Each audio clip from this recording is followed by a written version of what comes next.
Guess who's here? Cyber. Here we are again, picking up with Missing the Ground, this time in Kerbal Space Program. Last episode, we did Space is the Place. Now we're doing Missing the Ground. Missing the Ground. Learn how to miss the ground to make orbit, stack decoupler, and merging workspace. Learn how to use a stack decoupler part to stage a vehicle. Radio boosters and symmetry. Learn how to attach radio boosters and radio decouplers to a vehicle using symmetry mode in the VAV, editing stack, yada yada yada. That's a lot. Let's go ahead and jump into it. Missing the ground. If you want to visit space for more than a couple of minutes, you'll need to get to orbit. An object is in orbit when it's moving sideways so quickly that even as gravity causes it to fall, it keeps missing the ground. As long as that object isn't slowed down by anything, it follows the same path every time it goes around the body it's orbiting, forever. If that object is a Kerbal, it is recommended that they bring lots of snacks. So since your goal is to move horizontally at a high speed, why not launch sideways? On Kerbin, the atmosphere is like a thick soup. You waste a lot of fuel trying to fly through it horizontally. By launching vertically, you cut through the thickest part of the atmosphere as quick as possible. Most orbital rockets begin tilting toward the horizon soon after they leave the launch pad. This maneuver, called a gravity turn, uses the planet's gravity to turn the ship and reduces the amount of fuel needed to achieve a stable orbit. When launching near the equator, your gravity turns should point toward the east, since your vehicle gets a free boost from the planet's rotation. Thanks, planet! Once a vehicle is moving quickly enough that its arc will take it above the atmosphere, it shuts down its engines and coasts to space. Once it nears the top of that arc, the vehicle needs to fire its engines a second time to keep itself from falling back down to the planet. Doing this turns that arc into a nice big circle. Congratulations! You've missed the ground.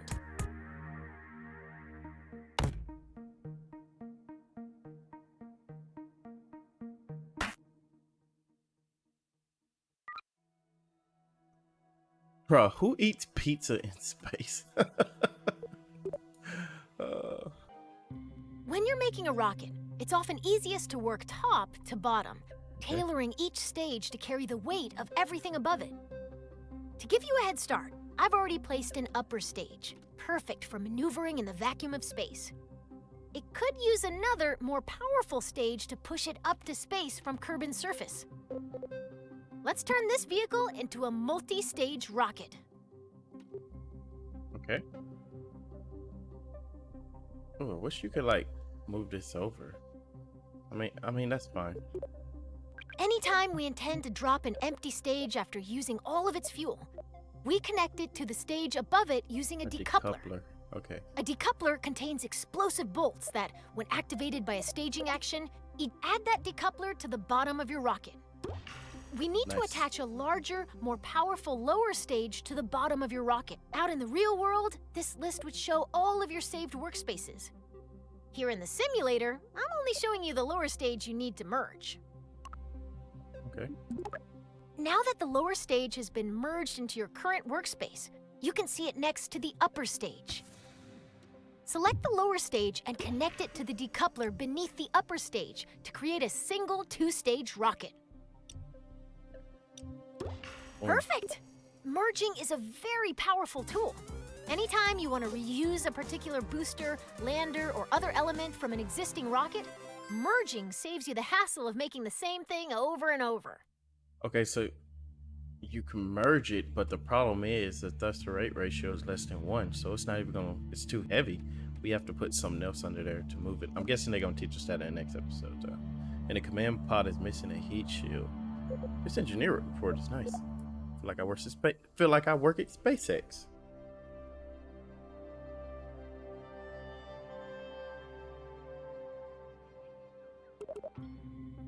Space rockets sometimes need an extra boost. In a rare case of rocket scientists naming something well, these additional rocket engines are called boosters. Boosters are attached to the sides of a vehicle to keep them out of the way of the main engines. Solid fuel rockets make great boosters. They produce a very high thrust for a short time. Let's attach Solid some fuel. boosters to the sides of your vehicle. We'll start by attaching 4 radial decouplers that will eject the spent boosters when they're empty. I'm guessing click this To make sure that these decouplers are even... Great! Now when you place sorry, a I'm part going on ahead one of her. side of your rocket, But 3 it's more kinda evenly spaced self-explanatory at this duplicates point. will appear around the rocket. Go ahead and add 4 radial decouplers. Oh, now I gotta put these down, I'm guessing. Where's the front? Where's my radio decoupler? Which one did she want again? Oh, these. Okay. Put it.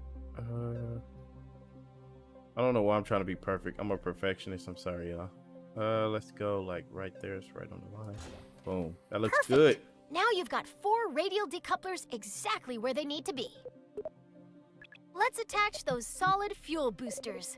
One of those. Oh yeah, she said solid fuel is Since you're better. still in 4x symmetry mode, simply attach this booster to one of the decouplers you just placed. That will attach copies. Great job! Kinda You've finished I your can't orbital even it up. rocket. Okay, so You it's can gotta be symmetrically place up to 8 parts at once. right there. A feat that could until now only be achieved by certain sea creatures. Just her humor, bro. Her humor. Before you launch a rocket, you need to plan the order of your staging events. Mm-hmm. Nobody wants to start out their flight Look by like popping trash a cans. parachute, right? Most parts that can be staged are automatically assigned to stages. Their activation order can be seen in the staging stack. You can change when staging events occur by moving them between stages. You can also add, remove, and reorder stages. Best of all, you can do this in both the VAB and in flight. How's the engineer report saying? Still don't have enough. Okay. The staging order begins at the bottom of the staging stack.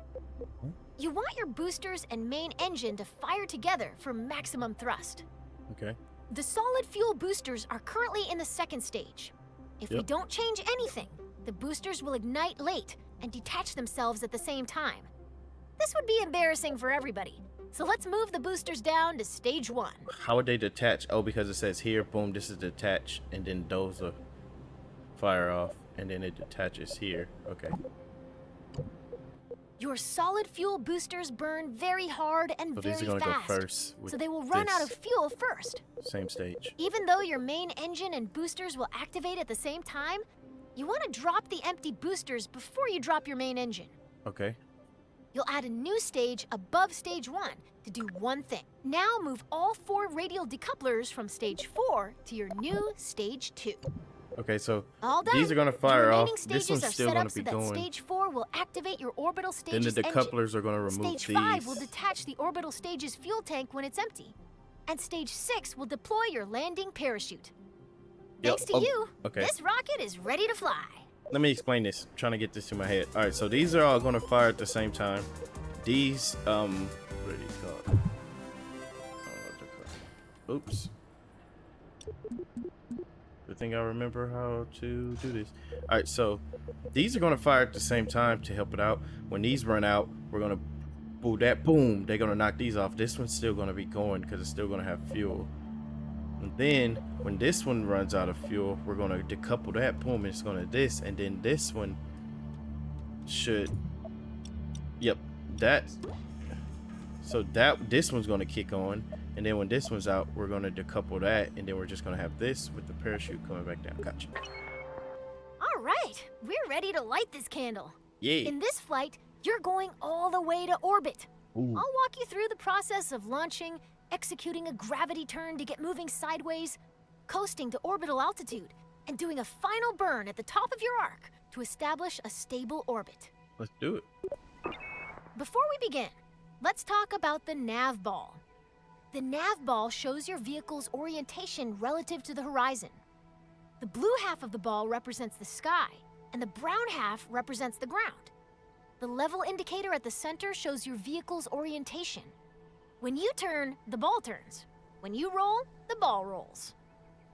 Assuming you want your rocket pointed at the sky, you'll want to see lots of blue on the nav ball. If you get confused, remember this rhyme. If the nav ball's brown, You're going down. That didn't rhyme. Why can't you say like brown is for like poop because it goes down with gravity, and blue is like the sky because it's blue. But anyway, I digress. At launch, you want all your engines at maximum thrust, they covered these which this means time. you need to set your throttle at 100%. Okay, how do I do Your that? solid fuel boosters are way ahead of you on this. They have no setting other than full throttle, and they can't be shut off once they're lit. Once you hit the go button, they'll go full tilt until they run out of fuel. Okay. Still, your main engine's throttle is in your control. You can see your main throttle here. Left shift gradually increases your throttle. Your fuel levels are visible within the staging stack. I could do this. Right now, you can see that your main engine and 4 boosters are all topped off and ready to rumble. It's time to go. At the start, all you need to do is fly straight up. Gotcha. I'll check back in with you once those boosters are empty. Good luck. Press spacebar, click go. Woo, that thing just went. Okay, we're still looking for blue. This thing is beautiful. Man, these graphics. That looks so good. All right, the solid fuel boosters are empty. It's time to start your gravity turn. Okay. A gravity turn uses the pull of the planet's gravity to help bend your vertical ascent into a horizontal arc. It's the first step to entering orbit. For our first flight to orbit, we're going to start our gravity turn up to where the air is thin, at an altitude of around 10,000 meters. Okay. To show you where to aim your rocket, I've placed a target marker on your nav ball. Cool. First, we need to get to 10,000 meters. All right, we're there. You're going to yaw towards the east so that the target marker is in the center of the nav ball. Where's the Your east? vessel and nav ball should look like this example video if you're performing the gravity turn correctly. North. Along that line. Okay.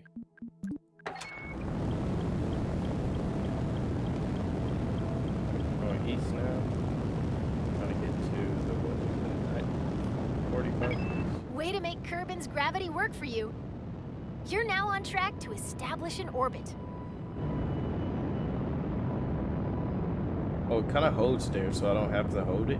So this is a pretty balanced rocket. Your current stage's fuel is empty. So Let's drop drop. Great job. There we go. Your rocket is on its way to orbit. And we still want to As you turn gain more. experience, you can make your gravity turns more efficient by starting to tilt your rocket soon after liftoff. Adjusting Okay. course with a series of small corrections instead of one big one will leave you with a lot more fuel when you get to orbit.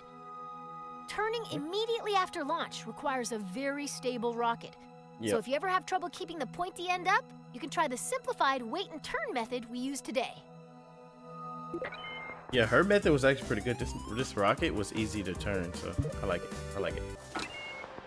Right now, we're on a ballistic trajectory. If no further adjustments are made, your rocket will eventually fall back down to the ground. Our objective is to turn this arc into an orbit. The process of turning your trajectory into a circular orbit is called circularization. Partial credit to the rocket people on that one. It does have the word circle in it, but it's really hard to say. Okay. When planning and executing orbital maneuvers, you'll want to switch to map view, where you Okay. can see every part of your current trajectory. The blue Okay. arc passing through your vehicle is its current trajectory, the path your rocket will follow if We'll you land don't in the touch the water. controls anymore. Our goal is to make that arc into a circular orbit. After you've coasted nearly to the top of this arc, you're going to point forward, and then you're going to ignite your engine. If you time this Okay. burn right, you'll never quite get to the top of the arc, as it'll keep widening in front of you until it wraps all the way around the planet.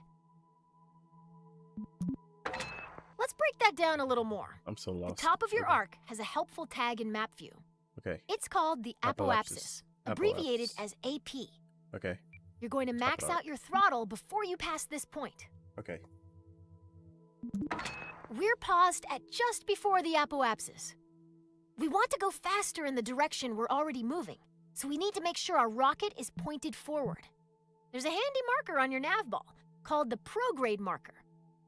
That represents is your the forward SAS? direction. Yeah, SAS. Use for the pro. stability assist system. Okay. You're all lined up and ready to go. The next step Once your trajectory reaches all the way around the planet, you'll see another marker on your orbit. This is the periapsis, or PE, the lowest point in your orbit. It'll always live on the opposite side of your orbit from the apoapsis, or highest point. PE. Yep.